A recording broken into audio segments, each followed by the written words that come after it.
ছোটবেলা থেকে আমাদের একটা কথা বারবার শিখিয়ে মগজ ধোলাই করা হয়েছে।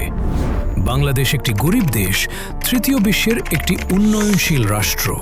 কিন্তু আপনি কি কখনো গভীরভাবে ভেবে দেখেছেন, যেই দেশের মাটি এত উর্বর, যেই দেশের 18 কোটি পরিশ্রমী মানুষ দিনরাত হাড় ভাঙা খাটুনি খাটছে, সেই দেশ কেন বছরের পর বছর ধরে গরিব হয়ে আছে?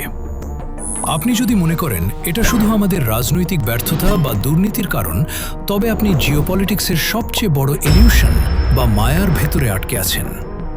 কারণ আসল সত্যটা হলো, বাংলাদেশ বা তৃতীয় বিশ্বের দেশগুলো গরিব নয়, তাদের কৃত্রিমভাবে গরিব বানিয়ে রাখা হয়েছে। আজকের ভিডিওতে আমরা ডিকোড করব 3টি ভয়ঙ্কর সত্য। প্রথমত, ইউরোপ ও আমেরিকার মতো উন্নত বিশ্ব কেন কখনোই চায় না বাংলাদেশ একটি ধনী রাষ্ট্র হোক। দ্বিতীয়ত, আইএমএফ বা বিশ্বব্যাংকের মতো আন্তর্জাতিক সংস্থাগুলো ঋণের নামে কিভাবে আমাদের লোকাল ইন্ডাস্ট্রি ধ্বংস করছে।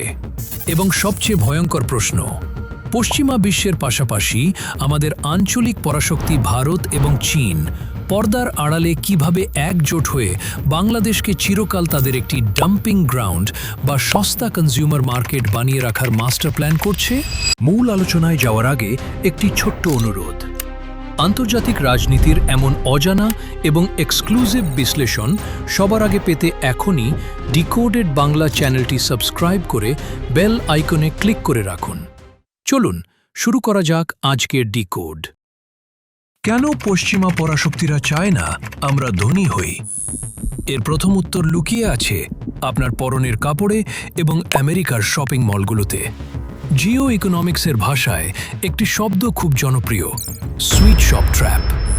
ইউরোপ বা আমেরিকার নামিদামি ব্র্যান্ডগুলো যেমন জারা বা H&M, যে টি শার্টগুলো তাদের দেশে হাজার হাজার টাকায় বিক্রি করে বিশাল প্রফিট কামায়, সেই একই টি শার্ট তারা বাংলাদেশ থেকে তৈরি করিয়ে নেয় মাত্র কয়েক ডলারে। এখন একবার চোখ বন্ধ করে ভাবুন তো, বাংলাদেশ যদি আজ উন্নত দেশ হয়ে যায়, এখানকার মানুষের জীবনযাত্রার মান যদি ইউরোপের সমান হয়ে যায়, তবে পশ্চিমা বিশ্বকে এত সস্তায় পোশাক বানিয়ে দেবে কে? কে তাদের সস্তা শ্রমের যোগান দেবে? তাদের ওই বিলাসবহুল জীবনযাপন টিকিয়ে রাখার প্রথম এবং প্রধান শর্তই হল তৃতীয় বিশ্বের দেশগুলোকে গরিব এবং সস্তা শ্রমের কারখানা বানিয়ে রাখা। কারণ আমরা গরিব আছি বলেই তারা সস্তায় পণ্য পেয়ে দিন দিন আরও ধনী হচ্ছে। আপনি হয়তো বলবেন, উন্নত বিশ্ব তো আইএমএফ বা বিশ্বব্যাংকের মাধ্যমে আমাদের বিলিয়ন বিলিয়ন ডলার লোন বা সাহায্য দেয়, তাহলে তারা আমাদের ক্ষতি করবে কেন? এখানেই লুকিয়ে আছে নয়া উপনিবেশবাদ বা নিও কলোনিয়ালিজমের সবচেয়ে ভয়ঙ্কর ফাঁদ। আগে ইউরোপিয়ানরা সরাসরি সেনাবাহিনী দিয়ে দেশ দখল করত, আর এখন তারা দখল করে অর্থনীতি দিয়ে। আইএমএফ বা বিশ্বব্যাংক যখনই কোনো দেশকে লোন দেয়, তখন তারা বেশ কিছু মারাত্মক শর্ত জুড়ে দেয়, যাকে বলা হয় স্ট্রাকচারাল অ্যাডজাস্টমেন্ট প্রোগ্রাম। শর্ত থাকে যে লোন নিতে হলে সরকারকে কৃষি ও শিক্ষা খাতে ভর্তুকি বা সাবসিডি কমাতে হবে এবং বিদেশি কোম্পানিগুলোর জন্য বাজার পুরোপুরি খুলে দিতে হবে। এর ফলাফল কি হয়? ভর্তুকি না পেয়ে আমাদের লোকাল কৃষক এবং ছোট ইন্ডাস্ট্রিগুলো বিদেশি মাল্টিন্যাশনাল কোম্পানিগুলোর সাথে প্রতিযোগিতায় টিকতে না পেরে ধ্বংস হয়ে যায়, আর আমরা পরিণত হই তাদের পণ্যের একটি স্থায়ী বাজারে। অর্থাৎ ঋণের মাধ্যমে তারা আমাদের এমনভাবে আটকে রাখে যে আমাদের অর্থনীতি সবসময় তাদের ইশারাতেই চলতে বাধ্য হয়। শুধু অর্থনীতি বা শ্রম নয়, তারা আমাদের সবচেয়ে বড় সম্পদটিও লুট করে নিয়ে যাচ্ছে, আর তার নাম মেধা বা ব্রেইন ড্রেন। বাংলাদেশ বা তৃতীয় বিশ্বের সবচেয়ে ব্রিলিয়ান্ট মানুষগুলো, যারা হয়তো এই দেশের চেহারা বদলে দিতে পারত, তাদেরকে উন্নত দেশগুলো স্কলারশিপ বা ভালো বেতনের লোভ দেখিয়ে নিয়ে যায়। কারণ আমরা গরিব, তাই আমাদের এই টপ ক্লাস মেধাগুলো তারা খুব সস্তায় কিনে নিচ্ছে এবং তাদের দেশ আরও উন্নত করছে। আর এই মেধা পাচার বা অর্থনৈতিক শোষণের খেলায় শুধু পশ্চিমা বিশ্বই নয়, আমাদের ঘাড়ের ওপর নিঃশ্বাস ফেলা দুই আঞ্চলিক পরাশক্তির স্বার্থ ওতপ্রোতভাবে জড়িয়ে আছে।